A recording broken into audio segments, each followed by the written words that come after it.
태풍 프란시스코가 한반도를 향해 북상하고 있습니다. 네, 바로 오늘 밤 부산 인근에 상륙한 뒤 영남 내륙을 지날 것이라는 전망인데요. 자세한 태풍 상황과 전망까지 김재훈 기상 전문 기자와 함께 알아보도록 하겠습니다. 네, 안녕하십니까? 네, 안녕하세요. 네, 김 기자 먼저 이 태풍이 지금 어디에 있고 세력이 어느 정도인지부터 짚어봐야 될 것 같은데요. 어떻습니까? 네, 이 태풍 프란시스코는 일본 규슈 지방을 통과를 해서 이 오후 들어서는 남해상으로 진출을 했습니다. 현재 태풍은 이 부산 남동쪽 약 한 60km 부근에서 북상을 하고 있는데요. 이 1시간에 한 25km 정도로 이동을 하고 있기 때문에 앞으로 한 2시간 정도 뒤에는 이 부산 지역에 상륙할 것으로 예상이 되고 있습니다. 네. 이 중심 기압은 998헥토파스칼로 이 세력은 조금 약화가 됐고 네. 강풍 반경은 한 80km 정도 되는데 지난달에 북상한 태풍 다나스의 강풍 반경이 한 150km 정도 됐습니다. 그러니까 이 태풍 프란시스코는 다나스보다는 한 절반 정도의 크기의 태풍이라고 생각을 하시면 될 것 같습니다. 네. 하지만 이 세력이 약하고 덩치가 작긴 하지만 여전히 태풍은 태풍입니다. 중심에는 이 순간 최대 풍속이 한 20m 정도 되는 강한 바람을 동반하고 있고 또 시간당 한 20mm 정도 되는 이 폭우 구름도 동반을 하고 있습니다. 이미 태풍의 영향이 들어간 지역은 이 부산과 남해안은 이 태풍의 전면에서 유입되는 비구름이 들어오면서 강한 비바람이 몰아치고 있는데요. 네. 이들 지역에는 이 오후 3시부터 태풍특보가 발효가 돼 있습니다. 현재 해운대 등 이 부산 지역에서는 시간당 20mm 의 강한 비가 쏟아지고 있고 또 울산 같은 데서는 순간 초속 한 30m 정도 되는 강풍이 관측이 되기도 했습니다. 앞으로 이 태풍 프란시스코는 계속 북서진해서 오늘 밤 9시쯤 부산에 상륙을 하겠고요. 예. 이후에는 영남 지역을 밤새 지나간 뒤에 내일 새벽 3시쯤에는 경상북도 안동 부근에서 열대저하보로 약화되면서 소멸 단계에 들어갈 것으로 예상이 되고 있습니다. 네, 약 1시간 정도 뒤면은 부산에 상륙할 것이다 이렇게 예측이 되고 있는데 저희가 앞서 리포트로도 보여드렸지만 과거에 어떤 태풍이 좀 비슷한 진로를 가지고 있었나 찾아봤더니 거의 찾기가 어려울 정도로 이번 진로가 조금 이례적이다 이런 평가가 있는데 이번 태풍의 전체적인 특징 같은 게 있다면 어떤 게 있을까요? 네, 앞서 이 기사에서도 전해드렸지만 이번 태풍 진로가 상당히 특이합니다. 이 과거의 비슷한 태풍 사례를 찾아보기 힘들 정도이고 특히 어제 이 기상청 브리핑을 통해서도 전달이 됐었는데 8월 초에 한반도에 북상한 태풍과 이 태풍 중에 이 비슷한 사례를 찾아볼 수가 없었다. 네. 그만큼 이 전례 없는 경로로 한반도로 태풍이 북상을 하고 있다. 이렇게 좀 보시면 될 것 같습니다. 남해안에 태풍이 상륙한 게 종종 있었는데 왜 전례가 없었냐 이렇게 좀 생각하시는 분들도 계실 것 같은데요.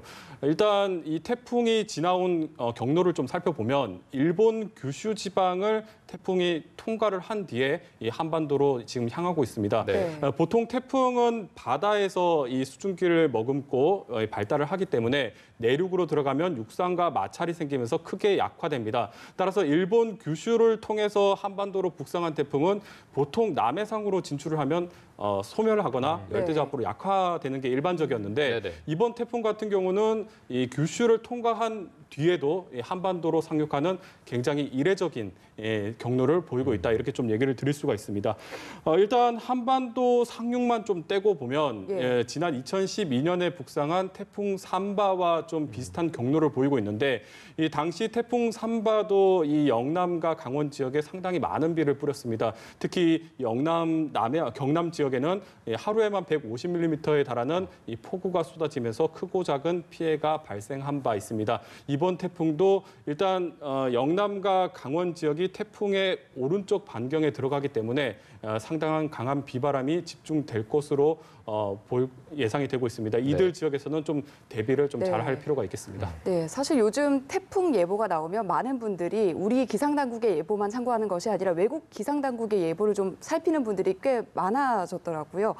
이번에는 그 외국 기상당국의 예보와 조금 이견이 있는지 태풍 진로와 관련해서 어떻습니까? 네, 지난달 북상한 태풍 다나스가 이제 좀 한국 기상청과 미국, 일본 기상청이 좀 각각 예측한 것이 좀 달랐었는데요. 지금 북상하는 이 태풍 프란시스코의 예측은 지금 한미일 기상당국이 내놓은 예상은 유의미하게 큰 차이를 보일 정도로 뭐 크게 차이는 없습니다. 네. 다만 이 한국 기상청은 이 태풍이 영남 지방을 지나면서 새벽에 좀 세력이 약화되고 소멸할 것이다 이렇게 예보를 한 반면에 이 미국과 일본 같은 경우는 태풍 세력을 유지한 채 이 동해상으로 빠져나갈 것이다 이렇게 좀 보고 있습니다. 그러니까 진로 자체는 큰 차이는 없지만 이 세력의 예측에는 조금 차이가 있는데요. 뭐 앞서 전해드렸듯이 이 태풍이 그러니까 일본 규슈를 지나면서 크게 약화가 됐고 그다음에 이제 내륙으로 북상을 하면서 또다시 지면과의 마찰이 생깁니다. 따라서 이 한국 기상청은 두 차례 태풍이 육상을 거치면서 빠르게 약화할 것이다 이렇게 전망을 한 것이고요. 이 미국과 일본 같은 경우는 태풍이 일단 뭐 규슈를 지나면서 세력이 좀 약화가 되긴 했지만 다시 남해상으로 빠져나오면서 이 바다에서 또 수증기를 공급을 받기 때문에 어느 정도 세력이 유지한 채로 한반도로 들어올 것이다 이렇게 좀 전망을 하고 있습니다. 따라서 이 태풍의 세력이 어떻게 예측하느냐가 이제 한미일이 조금 엇갈리고 있는데 사실 태풍이 워낙 예측하는 게 불확실성이 크기 때문에 지금 단계에서는 어느 나라가 예측이 맞냐 뭐 이렇게 좀 논하기보다는 일단 미국과 일본은 이런 예측을 내놓고 있다. 그러니까 뭐 강원도 지역까지는 태풍이 살아서 나갈 것이다. 이런 예측을 하고 있다는 것을 좀 염두에 두고 강원 지역에서도 좀 대비를 좀 잘 할 필요가 있겠습니다. 네. 어쨌든 뭐 부산부터 강원 지역까지 뭐 다 좀 대비가 필요한 만큼 지역별로 좀 영향을 받는 시점이나 또 비바람이 몰아치는 정도도 다 다를 것 같아서 이 부분은 좀 어떤지도 한번 전해주시죠.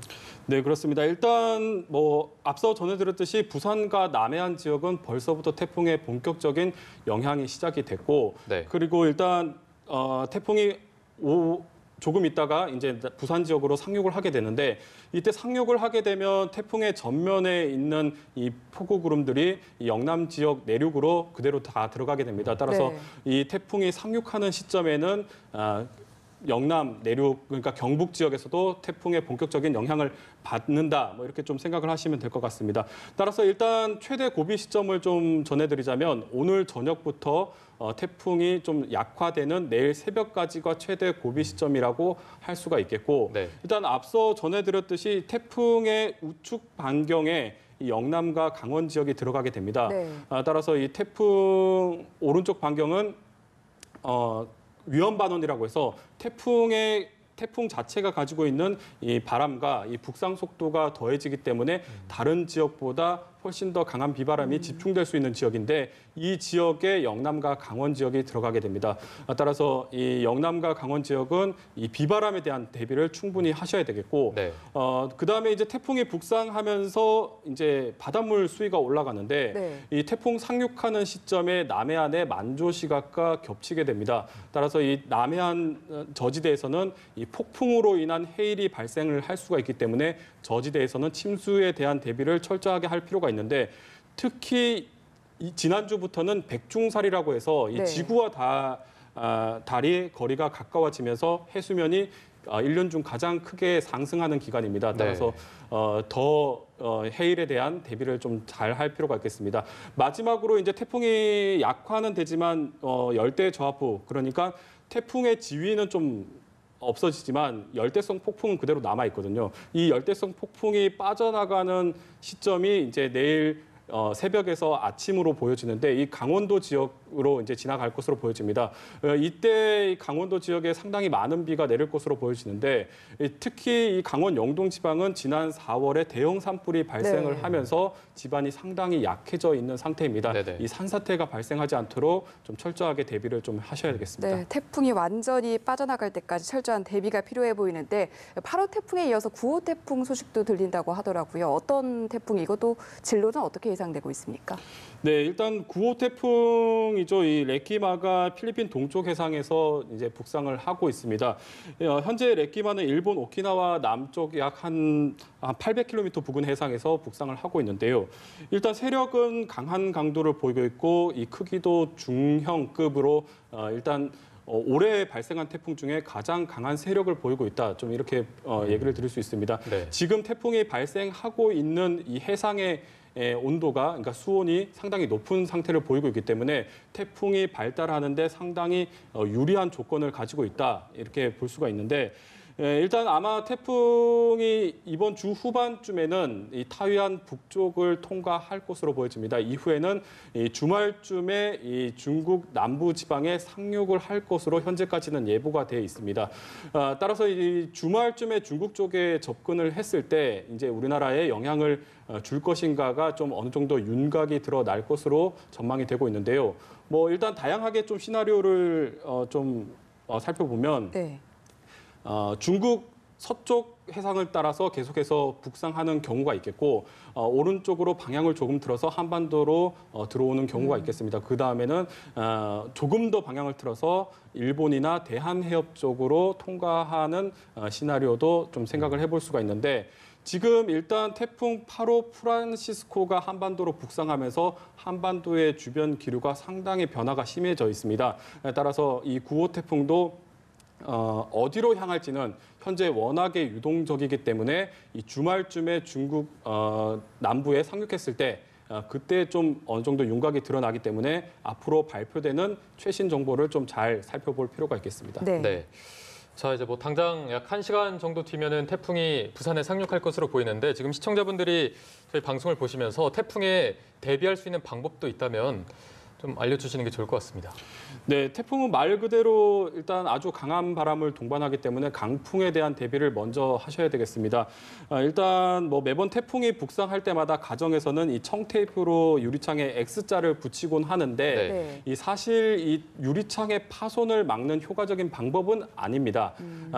태풍으로 인한 강풍으로 인한 유리창 파손은 이 창틀과 유리의 어떤 뒤틀림에 의해서 풍압에 의한 뒤틀림에 의해서 파손이 되기 때문에 네. 이 테이프를 붙인다고 해서 유리창을 근본적으로 파손을 막을 수는 없고요.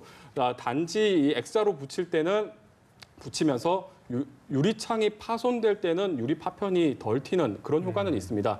따라서 유리창 파손을 막기 위해서는 창틀이 흔들리지 않도록 고정하는 것이 가장 효과적인 방법인데 창틀의 잠금 장치를 충분히 하고 그래도 이제 창문이 좀 흔들린다 싶으면 창틀 사이에 신문지 같은 것을 좀 끼워 넣어서 이 창틀이 흔들리지 않게 해주시면 이 창문 파손을 막을 수가 있습니다.